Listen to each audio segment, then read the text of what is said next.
स्वागत है आप लोगों का एक बार फिर से।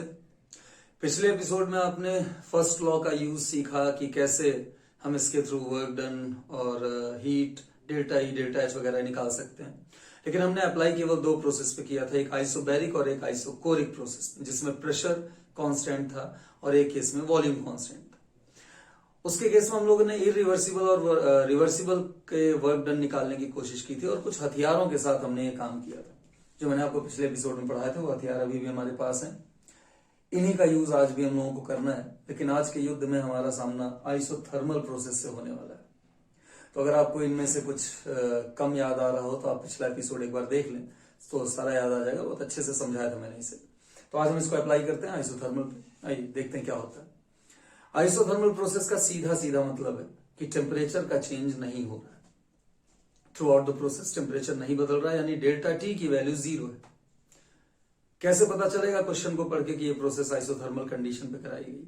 तो जब आप क्वेश्चन पढ़ेंगे तो आपको पूरे क्वेश्चन में एक ही टेम्परेचर बार बार दिखाई देगा। 300 केल्विन शुरू से लिखा होगा तो अंत तक वही बना होगा।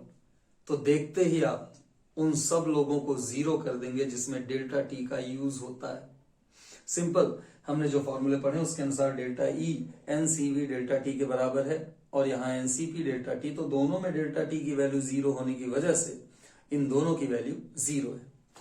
तो जब किसी क्वेश्चन में टेम्परेचर कांस्टेंट दिखे तो आंख बंद करके आप डेल्टा ई की वैल्यू 0 होगी इस बात पे टिक कर देंगे, 100% आंसर करेक्ट होगा। तो डेल्टा ई 0, डेल्टा एक्स 0।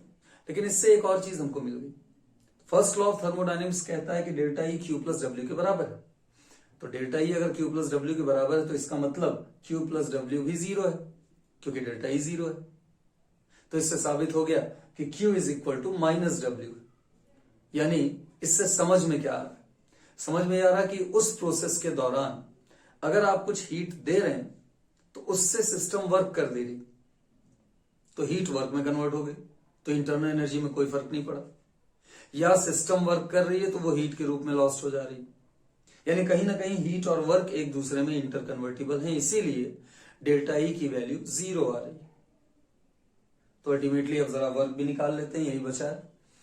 तो दो तरह की प्रोसेस हमारे पास है, इरिवर्सिबल, रिवर्सिबल। एक ऐसी जो एक डायरेक्शन में चलती जा रही है, जाके रुकेगी कभी ना कभी, और एक रिवर्सिबल जो किसी भी डायरेक्शन में कभी भी जा सकती है, क्योंकि अंदर और बाहर का प्रेशर ऑलमोस्ट बराबर है। तो यहां पर तो आपको अच्छा खासा प्रेशर डिफरेंस दिखेगा। तो P एक्सटर्नल और P इंटरनल बराबर तो होंगे नहीं। इसका मतलब हम P एक्सटर्नल की जगह पे इंटरनल P नहीं मान सकते, इसलिए PV की जगह पे nRT नहीं लिख सकते।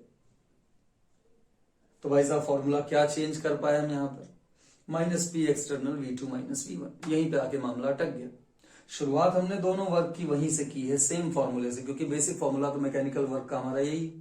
लेकिन चेंजेस क्या आ सकते हैं वो हम देख रहे हैं दोनों केस में। तो इरिवर्सिबल में बहुत ज्यादा चेंज हमने किया, तो minus P external V2 minus V1, इसके आगे नहीं बढ़ पा रहे थे। फिर भी दिमाग में आया कि ये V2 और V1 जो वॉल्यूम है ये तो गैस का ही है। तो गैस के लिए तो PV इक्वल टू nRT लिखते हैं। इसका मतलब गैस का ही वॉल्यूम है, तो हम V2 की जगह पे nRT अपॉन P2 लिख सकते हैं और V1 की जगह पे nRT अपॉन P1 लिख सकते हैं। तो nRT को कॉमन निकाल लीजिए बाहर। तो फाइनल फॉर्मूले में जो चेंज आया वो था minus P external nRT 1 upon P2 minus 1 upon P1। ध्यान रहे इसमें P2 और P1 P एक्सटर्नल के बराबर होंगे या नहीं होंगे, ये तो प्रोसेस का देखने के बाद पता चलेगा प्रोसेस को कि अंत हुआ कि नहीं हुआ। यानी इन केस मान लीजिए अंदर से 1 एटमॉस्फेयर का प्रेशर है और बाहर से 20, या उल्टा कर लेते हैं, अंदर से 20 एटमॉस्फेयर, बाहर से 1। तो ये जो 20 एटमॉस्फेयर पे गैस है ये तब तक एक्सपैंड होगी जब तक अंदर और बाहर दोनों का प्रेशर 1-1 ना हो जाए, सेम ना हो जाए। यानी फाइनली कहीं ना कहीं P2 P1 के बराबर यानी P एक्सटर्नल के बराबर हो जाएगी। तो इन केस अगर बराबर हो गई तो वैल्यू सेम ले लेंगे, नहीं बराबर होती, हम कहीं बीच की ही पोजीशन तक वर्क डन निकालना चाहते हैं, तो फिर P2 अलग होगी, P एक्सटर्नल अलग होगी। फिलहाल आइए जरा रिवर्सिबल पे लगा लेते हैं पॉइंट। रिवर्सिबल के केस में हम फॉर्मूले को बढ़ा सकते हैं। P एक्सटर्नल की जगह पे PV is equal to nRT यानी nRT अपॉन V रख सकते हैं। तो हमने P एक्सटर्नल की जगह पे nRT अपॉन V रख दिया और जब इंटीग्रेट किया हमने dV को V1 से V2 तक, तो dV अपॉन V चेंज होके बना log V2 upon V1। Formula बन गया minus nRT log V2 upon V1। लेकिन ये log बेस E वाला है तो इसे हम चेंज करेंगे बेस 10 में, तो ये बेस 10 में जब चेंज होगा तो minus 2.303 nRT log V2 upon V1, ये हमारा फॉर्मूला बन गया। आगे हमने देखा कि क्योंकि टेम्परेचर कांस्टेंट रखते हैं तो बॉयल्स लॉ एप्लीकेबल होता है जो कहता है pressure is inversely proportional to volume.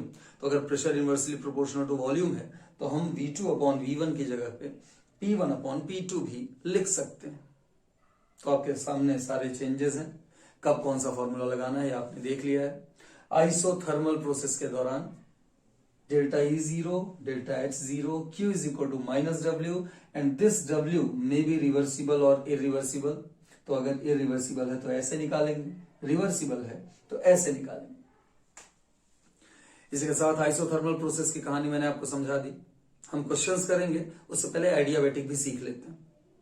अब एडियाबैटिक प्रोसेस की कहानी भी कुछ वैसी ही है जैसे बाकी प्रोसेसेस की थी। यहां पर हीट का चेंज 0 होगा, तो हीट का चेंज अगर 0 होगा तो बाकी वैल्यूज कैसे बदलेंगी, यही हमको यहां सीखना है। एडियाबैटिक एक्सपेंशन या कंप्रेशन कराने के लिए जो कंटेनर आपको लेना है जिसमें आपको गैस रखनी है वो इंसुलेटिंग होना चाहिए, यानी बाहर से अंदर हीट ना आ पाए और ना ही अंदर से बाहर हीट जा पाए। अगर हीट का ट्रांसफर नहीं होगा और आप कंप्रेशन कर रहे हैं तो थोड़ा सा हीटिंग इफेक्ट आएगा, और अगर एक्सपेंशन करेंगे तो थोड़ा सा कूलिंग इफेक्ट आएगा। यानी उतने ही लोग एक छोटे कमरे में बैठे हों और उतने ही लोग एक बड़े कमरे में बैठे हों, आपको गर्मी का एहसास और ठंडक का एहसास साफ दिखाई देगा। छोटे कमरे में हल्की सी गर्मी रहेगी और बड़े कमरे में थोड़ी सी ठंडक रहेगी, उतने ही लोग अगर बैठे हुए हैं तो। कुछ वैसी कहानी यहां भी। तो एक्सपेंशन के दौरान हमेशा कूलिंग दिखाई देगी और कंप्रेशन के दौरान हीटिंग दिखाई देगी। ऐसा क्यों? टेम्परेचर क्यों बदल रहा? क्योंकि हीट नहीं चेंज हो रही, यानी डेल्टा T 0 नहीं है, इसीलिए डेल्टा E इस फॉर्मूले से आराम से निकल आएगा NCV dt, और डेल्टा H निकालने के लिए NCP dt सीधे यूज कर लेंगे। फर्स्ट लॉ ऑफ थर्मोडायनामिक्स के अकॉर्डिंग हमारा एक्सप्रेशन था delta E equal to Q plus W, जिसमें अगर मैं Q 0 कर दूं तो फाइनली किसी भी प्रकार के एडियाबैटिक प्रोसेस के लिए मुझे दिखाई दे रहा है कि डेल्टा E वर्क के बराबर है। यानी जो भी work done by the system होगा या work done on the system होगा वो इंटरनल एनर्जी के कॉस्ट पे होगा। यानी अगर सिस्टम वर्क कर रही है तो इंटरनल एनर्जी कम हो जाएगी, और अगर हम सिस्टम पर वर्क कर रहे हैं, work done on the system, तो इंटरनल एनर्जी बढ़ जाएगी। यानी ये दोनों यहां पर इंटरकन्वर्टिबल है। हीट का चेंज 0 है, तो इंटरनल एनर्जी अगर चेंज होगी तो टेम्परेचर तो चेंज होना ही होना है। तो यही कहानी यहां पर लिखी गई है। ध्यान रहे कि ये वर्क रिवर्सिबल भी हो सकता है, इरिवर्सिबल भी, दोनों में आपका वर्क डन डेल्टा E के बराबर होगा। यानी ये जो एक्सप्रेशन मैंने यहां पर लिखे हैं ये दोनों प्रोसेसेस में काम आएंगे, रिवर्सिबल में भी और इरिवर्सिबल में भी। तो मैं यहां सबसे पहले आपको इरिवर्सिबल प्रोसेस में वर्क डन निकालना सिखा देता हूं, फिर रिवर्सिबल में सीख लेते हैं।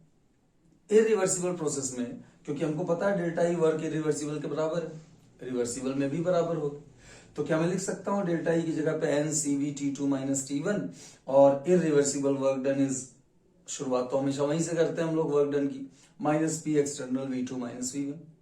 अब आपको ये पता है कि इरिवर्सिबल वर्क में एक्सटर्नल प्रेशर की जगह पे हम इंटरनल का यूज नहीं कर सकते, तो कोई बात नहीं, वहां हम कोई चेंज नहीं करेंगे, बट वॉल्यूम की जगह तो लिख सकते हैं ना, क्योंकि गैस का ही वॉल्यूम है, और volume of gas is equal to nRT upon P, ये तो हो सकता है। तो भाई साहब यहाँ टेम्परेचर भी बदल रहा है, प्रेशर भी बदल रहा है, NR कांस्टेंट है तो वो बाहर आ गया, V2 की जगह बचा T2 अपॉन P2, V1 की जगह T1 अपॉन P1। अब इसमें कोई फर्दर चेंज हम नहीं करेंगे, लेकिन मैंने अभी अभी आपसे बताया कि एडियाबैटिक प्रोसेस में एक्सपेंशन से कूलिंग होगी, कंप्रेशन से हीटिंग होगी, तो इसका मतलब कहीं ना कहीं टेम्परेचर फाइनली बदलेगा प्रोसेस के अंत में। तो अगर आपसे किसी क्वेश्चन में पूछ ले कि फाइनल टेम्परेचर क्या होगा इस प्रोसेस के बाद, हो जाने के बाद, तो उस केस में आप इसका यूज कर सकते हैं। इसमें जो आपको T2 दिखाई दे रहा है बड़े आराम से कैलकुलेट हो जाएगा। अगर P2 P एक्सटर्नल के बराबर हो गया, कहने का मतलब इनिशियली इंटरनल प्रेशर ज्यादा था, धीरे धीरे धीरे धीरे धीरे धीरे अगेंस्ट 1 एटमॉस्फेयर होते होते अंदर का भी प्रेशर 1 एटमॉस्फेयर हो गया, बाहर का भी 1 एटमॉस्फेयर, दोनों बराबर हो गए। तो final pressure of gas is equal to external pressure. अगर ऐसा हो जाए तो आप P एक्सटर्नल की जगह P2 लिखेंगे, तो कटवट के जो एक्सप्रेशन आएगा वो आ जाएगा T2 is equal to T1 CV plus R P2 upon P1 upon CP। इससे भी हम T2 निकाल सकते हैं, लेकिन ये तब यूज करेंगे जब एक्सटर्नल प्रेशर P2 के बराबर हो चुका हो। अगर नहीं बराबर है तो फिर आप इस एक्सप्रेशन का यूज नहीं करेंगे, इसका यूज करेंगे फाइनल टेम्परेचर निकालने के लिए। और कोई चेंज इसमें हम नहीं कर रहे हैं क्योंकि ये इरिवर्सिबल वर्क है, और इरिवर्सिबल प्रोसेस में P एक्सटर्नल की जगह हम और कुछ नहीं लिख सकते हैं, nRT अपॉन V या समथिंग एल्स। तो ये था इरिवर्सिबल प्रोसेस। आइए देखते हैं रिवर्सिबल के केस में कैसे किया जाए। रिवर्सिबल के केस में बाकी बातें तो सेम है, क्योंकि मैंने पहले ही बता दिया था कि डेल्टा ई वर्क के बराबर आएगा चाहे प्रोसेस रिवर्सिबल हो या इरिवर्सिबल। तो इरिवर्सिबल का आपने देख लिया, उसमें टेम्परेचर का, फाइनल टेम्परेचर का कैलकुलेशन भी सीख लिया। अब रिवर्सिबल का केस देख लीजिए। रिवर्सिबल के केस में क्योंकि डेल्टा ई वर्क रिवर्सिबल के बराबर है, तो क्या मैं लिख सकता हूँ डेल्टा ई की जगह पे NCV/D2 माइनस T1? बिल्कुल लिख सकता हूँ। मैंने CV की जगह पे धीरे से R अपॉन गामा माइनस 1 लिख दिया, क्योंकि हमें पता है कि CV is equal to R upon gamma minus 1 होता है। बन गया एक्सप्रेशन हमारा। अब आप सोच रहे होंगे कि सर ये तो बड़ा आसान था, ऐसा आपने इरिवर्सिबल में क्यों नहीं किया? वहां भी CV की जगह पे लिख देते R अपॉन गामा माइनस 1। तो क्यों नहीं किया ऐसा, उसका रीजन ध्यान से सुन लीजिए। रिवर्सिबल के केस में एक्सटर्नल प्रेशर की जगह पे हम इंटरनल मान के nRT अपॉन V यानी PV is equal to nRT valid मान सकते हैं। और आपको अच्छे से पता है कि CV is equal to R upon gamma minus 1 आया है CP minus CV is equal to R से, और CP minus CV is equal to R तब आया है जब ये वाला एक्सप्रेशन हमने यूज किया है, और ये वाला एक्सप्रेशन तब आया है जब PV की जगह पे nRT लिखा है। इरिवर्सिबल के केस में आप PV की जगह nRT तो लिख नहीं सकते, यानी यहां तक पहुंच नहीं सकते, इसीलिए हमने इरिवर्सिबल के केस में R की जगह पे, CV की जगह पे R अपॉन गामा माइनस 1 नहीं लिखा था। आप इजीली समझ गए होंगे। इस बात को ध्यान में रखते हुए हमने इस एक्सप्रेशन को बनाया है। ये एक्सप्रेशन हमने इससे पहले इरिवर्सिबल में नहीं बनाया था। अब आइए देखते हैं फाइनल टेम्परेचर कैसे कैलकुलेट कर सकते हैं, क्योंकि इसमें हीटिंग और कूलिंग तो होनी ही है। कंप्रेशन होगी तो हीटिंग होगी, और एक्सपेंशन होगा तो कूलिंग होगी।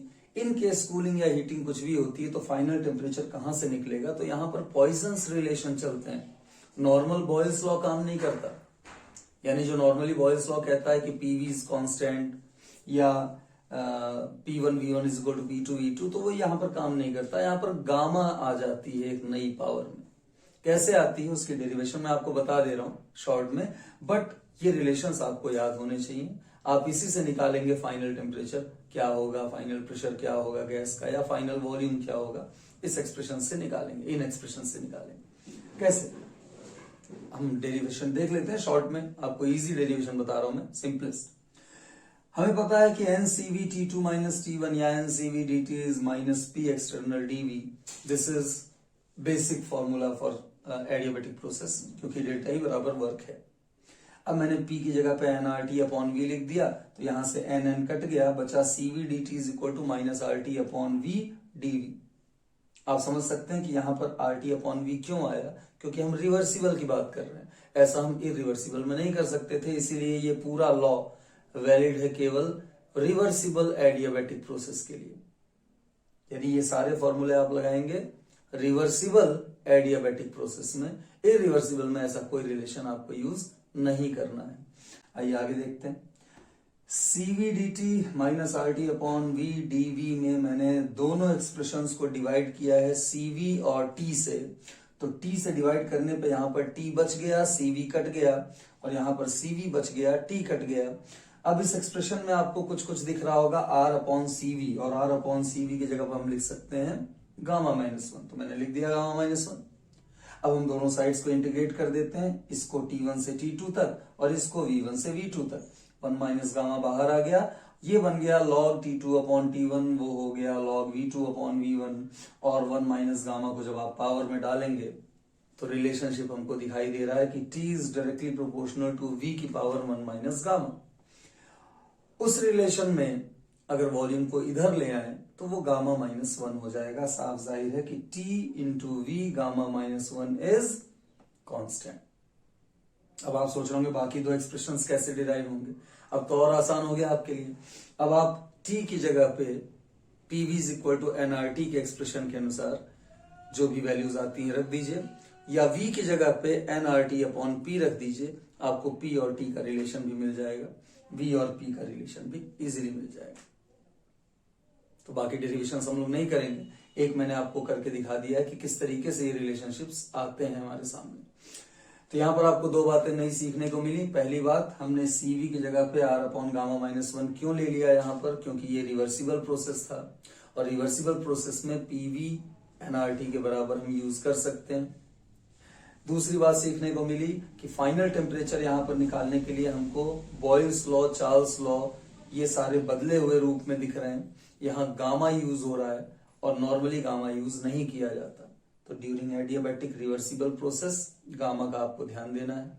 गामा रिवर्सिबल में ही क्यों आ रही है यूज में, क्योंकि डेरिवेशन से साफ जाहिर है कि गामा तक पहुंचने के लिए हमको PV को NRT के बराबर मानना पड़ेगा, और वो तभी मान सकते हैं जब प्रोसेस रिवर्सिबल।